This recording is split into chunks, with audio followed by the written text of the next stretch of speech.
कोई भी सिस्टम अगर इंटरनेट पे जुड़ा है या लैन में है, मैन में है या वैन में है, अगर आपस में नेटवर्किंग की गई है तो हर सिस्टम की, हर डिवाइस की अलग अलग आइडेंटिटी होनी चाहिए। वो आइडेंटिटी है लॉजिकल आइडेंटिटी, आईपी एड्रेस। उसी के एड्रेस पे एक्चुअली किसी भी डिवाइस के दो एड्रेस होते हैं, लॉजिकल एड्रेस और फिजिकल एड्रेस। अगर आईपी एड्रेस और MAC address, physical address is MAC address, अगर दोनों ना हो तो उस सिस्टम से इंटरनेट पे कम्युनिकेशन नहीं हो पाएगा, इंटरनेट पे वो सिस्टम चल नहीं पाएगा। तो इंटरनेट प्रोटोकॉल, इसी में से एक इंटरनेट प्रोटोकॉल महत्वपूर्ण है। एक नेटवर्क की डाटा का सही डिलीवरी के लिए प्रत्येक मॉड को एक आईपी एड्रेस दिया जाता है, जिसे नेटवर्क एड्रेस और होस्ट एड्रेस शामिल होते हैं, जिससे उसका नेटवर्क एड्रेस और उसका होस्ट एड्रेस शामिल होता है। बिना आईपी एड्रेस के हम कोई भी डाटा इंटरनेट के थ्रू किसी और पे हम ट्रांसफ़र नहीं कर सकते। अब पूरी दुनिया में आईपी एड्रेस 5 ग्रुप में होते हैं: class A, class B, class C, class D और क्लास ई। जो क्लास ए आईपी होती है वो उसमें ज़्यादातर विदेशी, अमेरिका इस्तेमाल करता है, बी उसके साथी देश इस्तेमाल करते हैं, और क्लास सी भारत इस्तेमाल करता है। क्लास डी आरएनडी है, आरएनडी के लिए रखा गया है, और क्लास ई मल्टीटास्किंग के लिए रखा गया है। और इनमें पांचों आईपी में से सिर्फ 3 आईपी हैं जो वर्ल्ड वाइड काम करती हैं, और ये जो काम करती हैं वो उसमें हमने सब डिवाइड किया है IPv4 और IPv6। अभी हमारे यहाँ IPv4 ही इस्तेमाल हो रहा है, IPv6 अमेरिका और दूसरे इस्तेमाल होता है।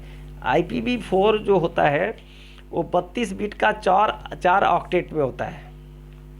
IPv4 32 बिट का बनता है, और 4 जैसे 192.168.4.4 इस तरह करके डॉट के बीच में हम 4 बिट का एड्रेस देते हैं। और इस पे टोटल एड्रेस जो बनते हैं 2 to the power 32, 2 को 32 बार हम गुणा करने से जितने एड्रेस हम करेंगे उतनी बार बनता है। IPv6 एड्रेस 128 बिट से मिलकर बना है, 128 बिट से मिलकर बनना है, 2 to the power 128। इससे बहुत सारे मिल जाते हैं। IPv4 एड्रेस काफ़ी नहीं है पूरी दुनिया को आपस में कनेक्ट करने के लिए, लेकिन IPv6 एड्रेस एक ऐसा आईपी एड्रेस है कि पूरी दुनिया के सभी कंप्यूटर को एक इंडिविजुअल हम एड्रेस दे सकते हैं।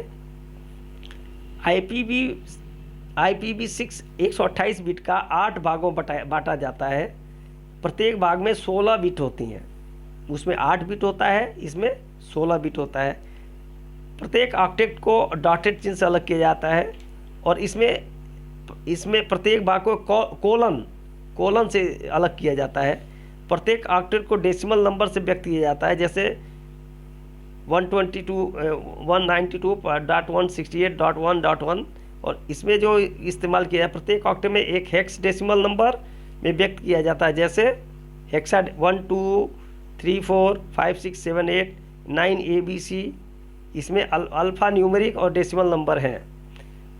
ये IP address is the main address by which we can connect any computer, any network device to anywhere. हम मेल प्राप्त करते हैं, हम व्हाट्सएप चलाते हैं, हम जो भी डिवाइस यूट्यूब चलाते हैं, बिना आईपी एड्रेस के पॉसिबल नहीं है। और ये इसी आईपी एड्रेस से हमारा डाटा कोई कहीं से भेज रहा है, कोई कहीं से भेज रहा है, इसी आईपी एड्रेस और फिजिकल एड्रेस से हमारे पास वो डाटा डिलीवर होता है। IP address is the main मुख्य भाग है। अगर जैसे चार कंप्यूटर्स एक जगह लगे हुए हैं, वो चारों के आईपी एड्रेस अलग होने चाहिए, तभी आपस में कम्युनिकेट कर पाएंगे। किसी 2 कंप्यूटर का एक जैसा इंटरनेट आईपी एड्रेस नहीं होना चाहिए। उसी तरह अगर कोई किसी कैंपस में सभी नेटवर्क को हमने नेटवर्किंग की है तो उनका भी इंडिविजुअल आईपी एड्रेस होना चाहिए। इसके अलावा अगर हम पूरी दुनिया से उसको इंटरनेट पे जोड़ा हुआ है तो हमारे कंप्यूटर का, हमारे डिवाइस का आईपी एड्रेस हमेशा ही यूनिक होना चाहिए। अगर यूनिक नहीं है तो 2 आईपी एड्रेस दुनिया में किसी एक डिवाइस को नहीं दे सकते। मतलब दुनिया में एक आईपी एड्रेस 2 डिवाइस को नहीं दिया जा सकता है, वरना कम्युनिकेशन में दिक्कत होगी। उसके बाद आता कंप्यूटर नेटवर्किंग में क्या क्या इस्तेमाल, कैसे कंप्यूटर को आपस में कैसे जोड़ते हैं, उसको हम टोपोलॉजी कहते हैं। इसमें देखिए हर एक को कनेक्ट करने के लिए जो टोपोलॉजी यूज की जाती है, पहली है बस टोपोलॉजी। बस टोपोलॉजी मतलब एक ही तार पे तमाम कंप्यूटर जोड़े गए हैं एक ही कनेक्शन पे, इनको हम बस टोपोलॉजी कहते हैं। ये सस्ती भी है, सरल भी है और आसान भी है। इसके बाद स्टार टोपोलॉजी आती है, सेंट्रल कंट्रोल से सीधी जुड़ी होती है, हब या स्विच कहते हैं इसको। स्टार जैसे सीसीटीवी कैमरे हम लगाते हैं, स्विच के साथ हम वो कैमरे लगा देते हैं, स्टार टोपोलॉजी है। लिंक फेल होने, उस लिंक से जुड़ा पीसी प्रभावित होता है, उससे जुड़ा हुआ जो सिस्टम है वो प्रभावित होता है, बाकी सिस्टम चलते रहते हैं पूरा नेटवर्क। और यदि सेंट्रल कंट्रोल में, अगर सेंट्रल कंट्रोल है तब तो पूरा नेटवर्क ही बंद हो जाएगा। मेश टोपोलॉजी हम इसमें पीआरएस में यूज करते हैं। मेश टोपोलॉजी, ये देखिए मेश टोपोलॉजी मीन्स हमने एक ही सिस्टम को कई रास्ते से हमने कनेक्टिविटी दे रखी है, और सभी सिस्टम्स को 3-3, 4-4 कनेक्टिविटी मिली हुई हैं। इससे ये होता है कि एक पाथ अगर हटता है तो दूसरा कनेक्ट होता है, दूसरा होगा, तीसरा कनेक्ट होगा, तीसरा होगा, चौथा कनेक्ट होगा। मतलब वो सिस्टम में कभी डिस्कनेक्ट नहीं हो पाएगा। ये जो टोपोलॉजी है, हम जो पीआरएस के सर्वर्स हैं उनको जोड़ा गया है। वो पीआरएस के सर्वर को एक फिजिकल केबल से जोड़ा गया है, ओएफसी से जोड़ा गया है, सैटेलाइट लिंक से जोड़ा गया है। इस तरह से हम टोपोलॉजी बनाए हैं। इसके बाद आता है आपका रिंग टोपोलॉजी। रिंग टोपोलॉजी में इस तरह से रिंग टोपोलॉजी की गई है, आपस में अगर एक हम रिंग वो बनाते हैं, प्रोटेक्शन भी बनाते हैं। तो अगर हम इस रिंग टोपोलॉजी में अगर एक बीच में कोई कट जाता है तो इसमें पूरा नेटवर्क बंद हो जाता है। रिंग टोपोलॉजी में ये इसकी ड्रॉबैक है। एक भी लिंक में एक भी फॉल्ट आ गया, एक भी लिंक बंद हो गया तो बाकी के सिस्टम बंद हो जाते हैं। तो इसको रिंग में ब्रेक फॉल्ट आने के कारण ऐसा होता है। और हाइब्रिड टेक्नोलॉजी, हाइब्रिड इसमें मिश्रण कर देते हैं, स्टार का भी मिश्रण है, रिंग का भी मिश्रण है, और आपका बस टोपोलॉजी इस तरह का मिश्रण है। इस तरह से भी हम नेटवर्किंग करते हैं। ये अब नेटवर्क कितने तरह के हैं? लैन, लोकल एरिया नेटवर्क, जो आपस में हम कंप्यूटर्स को जोड़ते हैं, जो किसी लिमिट सीमित जगह पे, जैसे कोई इंस्टीट्यूट है, कोई ऑफिस है, उसमें जोड़ते हैं, उसको हम लोकल एरिया नेटवर्क लैन कहते हैं। उससे लैन करने से हमें ये फ़ायदा होता है, जैसे एक प्रिंटर है उसमें 10 लोग यूज कर सकते हैं, या एक इस तरह से इस रिसोर्सेज को वो शेयर कर सकते हैं। और इसमें डाटा रेट 10 Mbps से 10 Gbps तक चला सकते हैं। मेट्रोपॉलिटन एरिया नेटवर्क, मेट्रो शहर, कोई शहर है उसमें उसकी जो कनेक्टिविटी है, जो हम कंप्यूटर को आपस में जोड़ते हैं, जैसे दिल्ली शहर के स्टेट बैंक ऑफ इंडिया के सभी कंप्यूटर जोड़ दिया हमने, या और कोई जैसे दिल्ली में और कोई ऑफिस उसके कंप्यूटर को आपने जोड़ दिया, तो उसको बोलते हैं मेट्रोपॉलिटन एरिया नेटवर्क। 5 Mbps से 100 Mbps तक स्पीड होती है। और वाइड एरिया नेटवर्क, इसे हम इंटरनेट कहते हैं। वाइड एरिया नेटवर्क सभी कंप्यूटरों को आपस में जोड़ने के लिए बना होता है। इसमें एक से अधिक लैन को आपस में जोड़ा जाता है।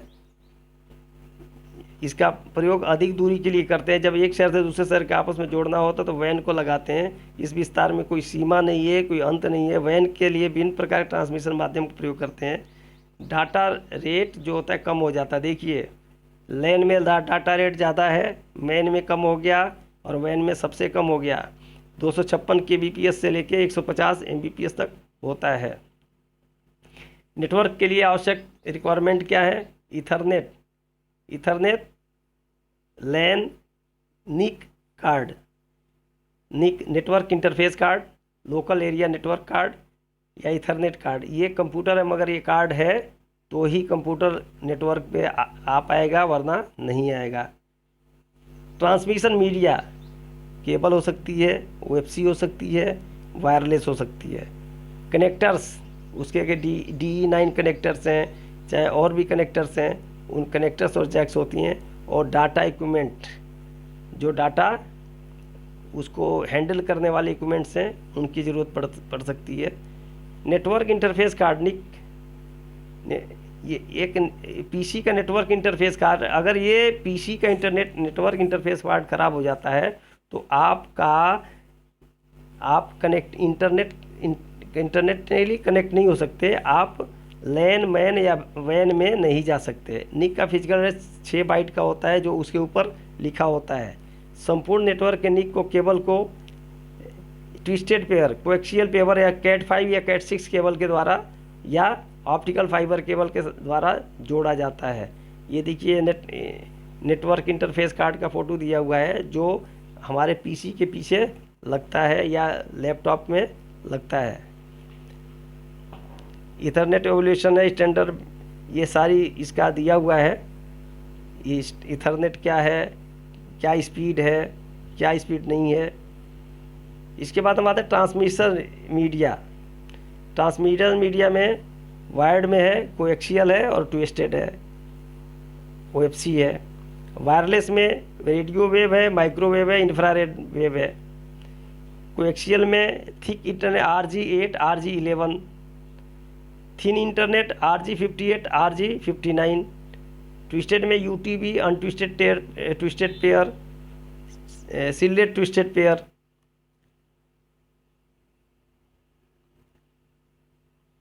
RG8 से RG11 500 metre. Thin internet 185 metre तक दूरी तय करता है, और STP और 100 मीटर तक। थिक इंटरनेट 1 वायर, एक अंदर वायर होती है, ऊपर से जाली होती है। थिन इंटरनेट उसमें भी एक ही तार होती है और ऊपर से जाली होती है। और UTP STP 4 तार की 4 वायर होती है। इसके अलावा कोएक्सियल केबल 10 बेस इतना होता है। UTP STP CAT cable 10, 100, 1000 base T के लिए। STP केबल बहुविद्युतीय चुंबकीय एरिया के लिए होता है। CAT1 kbps, CAT2 kbps के लिए, CAT3 10 Mbps तक के लिए, CAT4 16 Mbps तक के लिए काम कर सकता है, CAT5 1 Gbps के लिए, और CAT6 10 Gbps तक ये सपोर्ट करता है। नेटवर्क केबल का प्रयोग कंप्यूटर को आपस में जोड़ने के लिए डाटा ट्रांसमिट करती है। इसमें कि 0 या 1 को ट्रांसमिट किया जाता है, कोई बाइनरी या बिट को किया जाता है। एनकोड इलेक्ट्रिकल ऑप्टिकल सिग्नल भेजा जाता है। कोएक्सियल केबल का ये चित्र दिखाया गया है।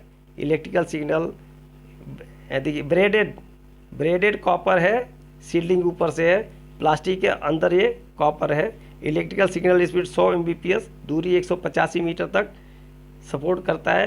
Unshielded twisted pair, single electrical speed 10 Mbps तक, 100 Mbps एबव 100 मीटर तक। सील्डेड ट्विस्टेड पेयर, ये भी 4 पेयर का होता है, इसका भी स्पीड 100 मीटर तक ही है। ये आपका लाइन बताया है कि देखिए क्रॉस कनेक्ट है, और एक क्रॉस है और एक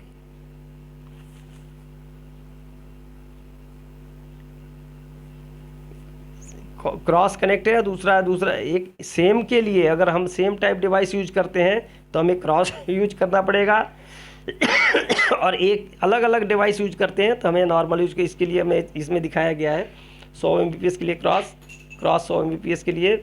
और ये दूसरा कनेक्शन दिखाया गया है। ऑप्टिकल फाइबर केबल में ऑप्टिकल लाइट में, लेज़र में होती है, ऑप्टिकल इंफ्रारेड में होती है। स्पीड 100 Mbps एंड एबव, दूरी 100 किलोमीटर। OFC में हम सिग्नल को 100 किलोमीटर तक बिना किसी हेल्प के हम भेज सकते हैं। उसके बाद हमें फिर ऑप्टिकल एम्पलीफायर लगाने पड़ते हैं या एम्पलीफायर लगाने पड़ते हैं। विभिन्न प्रकार के केबल, कनेक्टर और जैक दिखाया गया है। RJ11 2 पिन, RJ45 8 पिन, केवल जो है क्रिम्पिंग टूल की आवश्यकता पड़ती है। और RS-232 25 पिन के कनेक्टर होते हैं। DTE male connector, TCE female connector, TX2 RX2 ground 7, ये इसके कनेक्शन दिए गए हैं। RS-232D देखिए ये मेल और फीमेल कनेक्टर है। इंटरफेस 34 पिन का होता है। ये जो 34 पिन का जो कनेक्टर होता है V35 मॉडेम में लगता है। G703 और V35 के पीछे ये लगता है। G703 इंटरफेस PCM सिग्नल की स्टैंडर्ड RJ45 ट्विस्टेड पेयर के केबल इस्तेमाल करते हैं। 120 ओम इसका बैलेंस 120 ओम होता है। कोएक्सियल केबल के लिए अनबैलेंस 75 ओम। RJ11 कनेक्टर जो 4 तरह, RJ11 2 तार और 4 तार दोनों हो सकता है। जिसमें 4 तार है तो है, जैसे 4 तार वाला हमारा HMT है और 2 तार वाला आपका RJ11 जो टेलीफोन को जोड़ते हैं। काला, लाल, हरा और पीला इस्तेमाल होते हैं।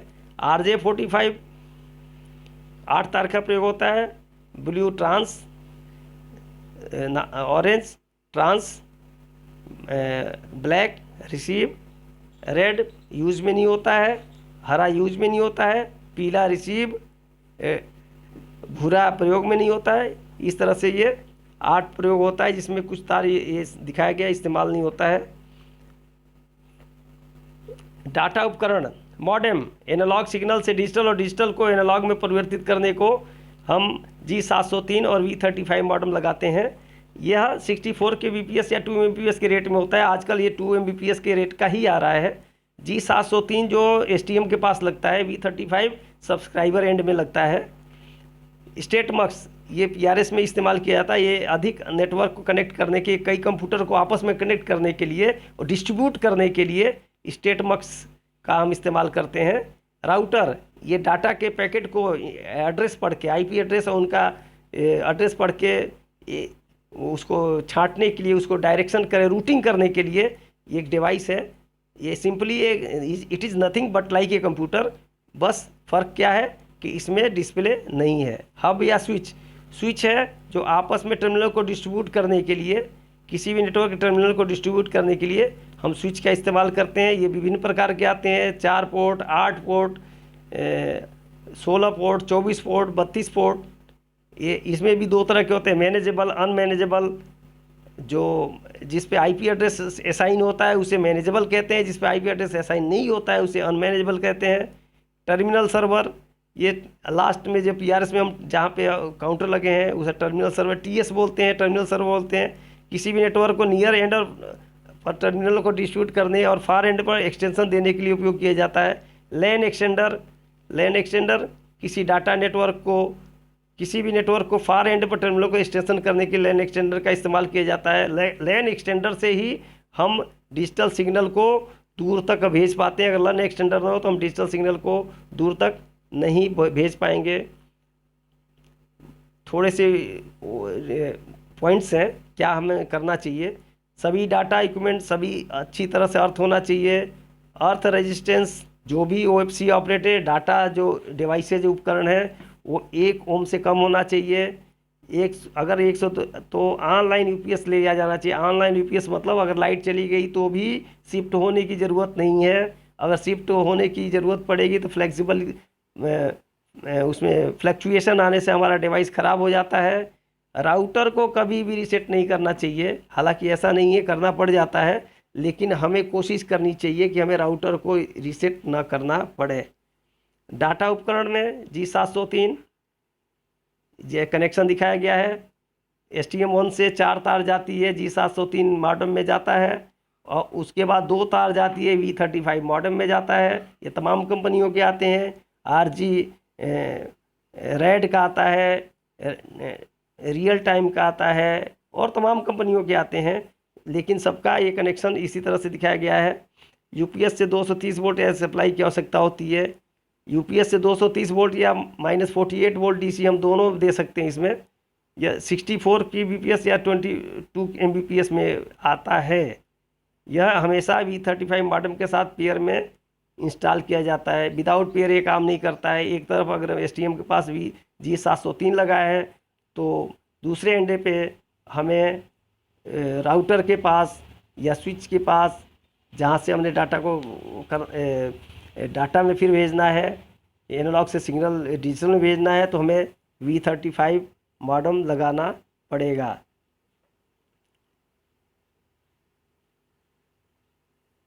G703 स्टेटमक्स राउटर से ये कनेक्शन दिया गया है। 2 वायर RJ40 V35 इंटरफेस दिया गया है। इस तरह के मक्स और राउटर पे टर्मिनल पे दिया गया है। एक्चुअली क्या है, जब हम PRS का कनेक्शन करते हैं तो एक E1 पे उसको हम अगर हमारे PRS हमारे टेलीकॉम इक्विपमेंट के आसपास में 25-50 मीटर की दूरी पे है तो हमें G703 V35 नहीं लगाना पड़ता। सिंपली एक राउटर लगा के हम काम कर सकते हैं। लेकिन अगर वो दूरी है तो हमें G703 V35 मॉडेम इस्तेमाल करना पड़ता है, क्योंकि हमारी अंडरग्राउंड केबल है वो डाटा ट्रांसमिशन को सपोर्ट नहीं करती है। और हम बीच में G703 और V35 के बीच में एक केबल का पेयर यूज करते हैं। उसके बाद फिर G703 V35 का जो आउटपुट है वो राउटर में जाता है, राउटर से वो स्टेटमक्स में जाता है, उसके बाद स्विच में जाता है, स्विच से अब टर्मिनल्स पे जाता है, PRS या UTS के टर्मिनल्स में जाता है। इस पर दिखाया गया है। स्टेटमक्स का दिखाया V35 modem R232 interface composite part statmux, ये सारा दिखाया गया है। ये किस तरह से डंब टर्मिनल या CPU या फार एंड, डंब टर्मिनल आजकल यूज नहीं हो रहा है, आजकल थिन क्लाइंट यूज हो रहा है और वो फार एंड पे CPU पे देते हैं। इस तरह से कनेक्टिविटी डाटा उपकरण स्टेटमक्स में इस तरह कनेक्टिविटी दी गई है। स्टेटमक्स का चित्र दिया हुआ है, इसी तरह का स्टेटमक्स होता है। राउटर का काम क्या है, राउटर डाटा का पैकेट पे एड्रेस पढ़ता है और राउटिंग करता है। ये V35 के जस्ट बाद लगाया जाता है। V35 इंटरफेस लगाया, राउटर पे गया है, 4 port, 8 port, 16 port, 32 port RJ45 connector से दिए गए, स्विच या हब पे इसको दिया जाता है। ये आपका कनेक्टर दिया गया, इसमें दिखाया गया है। डाटा उपकरण राउटर, ये सारी इसकी स्पेसिफिकेशन दिखाई गई है। हब और स्विच, डाटा उपकरण हब या स्विच भी 4 port, 8 port, 16 port, 24 port, 32 port में आता है। ये मैनेजेबल अनमैनेजेबल होता है। ये दिखाया गया राउटर लैन से, एक्सटेंडर से, इथरनेट पोर्ट से, ये सारे कनेक्शन इसमें दिखाए। हब स्विच से इथरनेट पोर्ट, हब स्विच या CPU टर्मिनल सर्वर तक ये इसका कनेक्शन होता है। टर्मिनल सर्वर हब स्विच या लैन एक्सटेंडर से 10 अब इतना पोर्ट पे जाएगा। RJ45 कनेक्टर टर्मिनल सर्वर पे जाएगा, टर्मिनल इसे डंप टर्मिनल या फार एंड पे आएगा, RJ45 से डंप टर्मिनल पे आएगा। इस तरह से इसमें दिखाया गया है।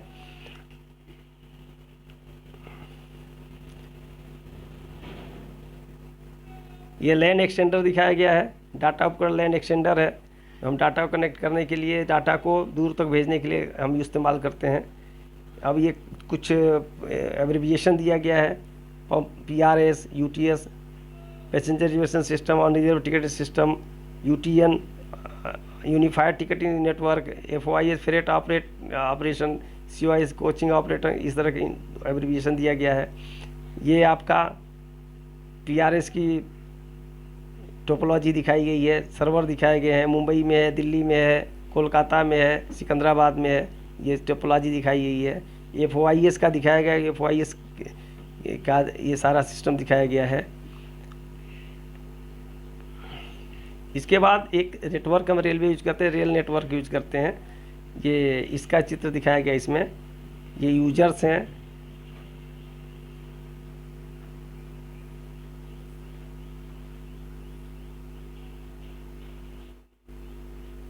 ये रेल नेट है, मॉडेम है, राउटर है, उसके बाद सर्वर है। ये रेल नेट का सर्वर दिल्ली डिवीज़न में DRM ऑफिस में है। ये रेल नेट वाले इसका यूज करते हैं, इसको मेंटेन करते हैं। हब है और ये यूजर्स हैं।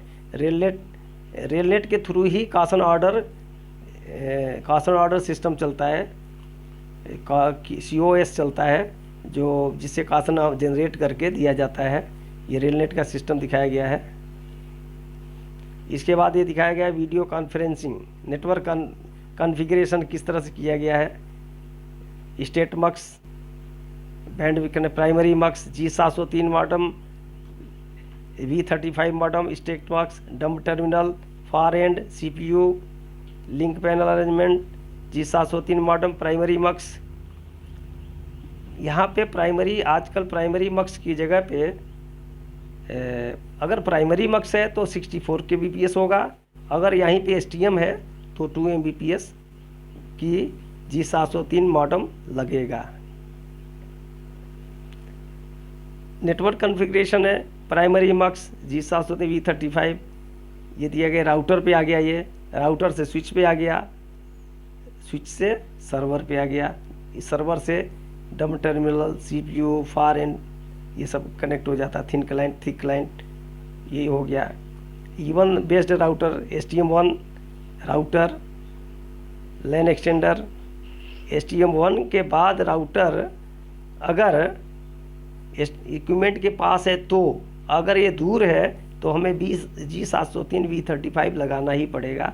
लैन एक्सटेंडर, उसके बाद स्विच में जाएगा थिन क्लाइंट UTS में CPU रेलनेट डम्प टर्मिनल चल सकता है लेकिन डम्प टर्मिनल आजकल चलता नहीं है, टर्मिनल सर्वर है। इस तरह से हमें टेलीकॉम ऑफिस पर दिखाया गया है। Far end application 9.6 kbps V35 modem का उपयोग करके इसको दिखाया गया है। From mux stat mux end terminal server LAN extender इस तरह के सारा कॉन्फ़िगरेशन दिखाया गया है।